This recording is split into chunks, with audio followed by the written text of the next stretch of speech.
General Tekno here with yet another video review. Today I'm taking a look at the Hyper Hobby exclusive to Kuratomi Transformers animated Black Rodimus figure. It was released over there in Japan, and not over here. However, it got some botcon fiction in the form of the tech spec cards. Essentially, he's an evil clone of Rodimus who wants to take over the Decepticons for himself. So it's fairly stock, fairly cliched.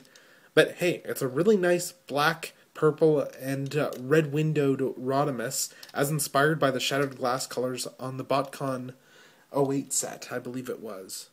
As far as features go, Rodimus features a crossbow weapon, much like the other figure, which you can then mount in pegs on the top, and it stays fairly well on its own, and it does look pretty cool, I do have to admit. You can just fire off the missiles by just pressing the little tabs there and there. Transforming Black Rodimus can be kind of tricky because the parts don't like to pop out all that easily. So you need to really wedge yourself in and get them. You start by folding the arms out as shown there, and then we bring the legs out, and then take them down, turn the waist around as shown here, and then just fold in little side panels there, and then we can go to straighten the legs as seen right here. Once the legs have been straightened, we can then go and lock the arms into place, as shown there, and then we can flip the engine around and expose the faction symbol in robot mode. After this, we can start with the process of actually folding the chest down by pulling the windshield up like so, in order to allow mobility, and then we fold the wheels in and bring the chest down, as illustrated right here.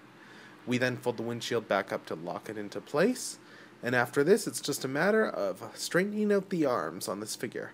And behold, after that, we just adjust the spoiler, and then presto, changeo, we have Black Rodimus in robot mode.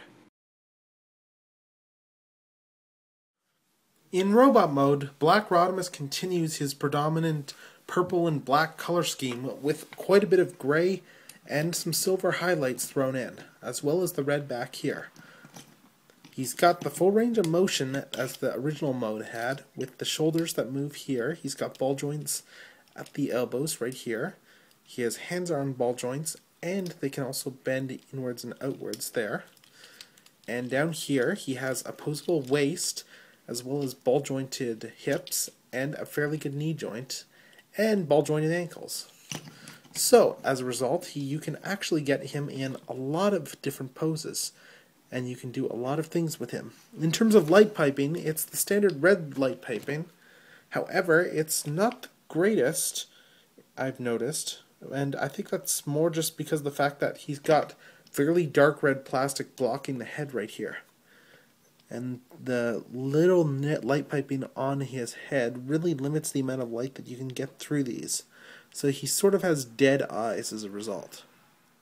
As well, Rodimus can wield his bow in robot mode by just putting it into his hand like so, and he has a degree of wrist articulation which lets you move around how he holds it exactly. As for why I made him a southpaw here, well, it's manus sinistra. I'm just going off the Latin here. I'm a lefty myself, and I'm evil and want to take over the world, so it's a completely appropriate term. It's not offensive. Black Rodimus is a very well executed repaint of the original Rodimus figure that came out in the Transformers animated toy line. As you can see, together they look pretty good. It's a very, very different color scheme, and it lends itself to a very different character. It's just as posable as the other one, and you can get some really cool poses out of it, like the other figure, as seen here. It's a bit pricey, I would say. If you could find a good price for it at a convention or something, like Last Day, it's totally worth it as a figure because it's a really nice deco, but it's honestly not for everyone because of that price. Even still, despite the pricing, because it's such a really nice deco and a good mold, I have to say, it's definitely going to be an awesome. This is General Tekno, signing off.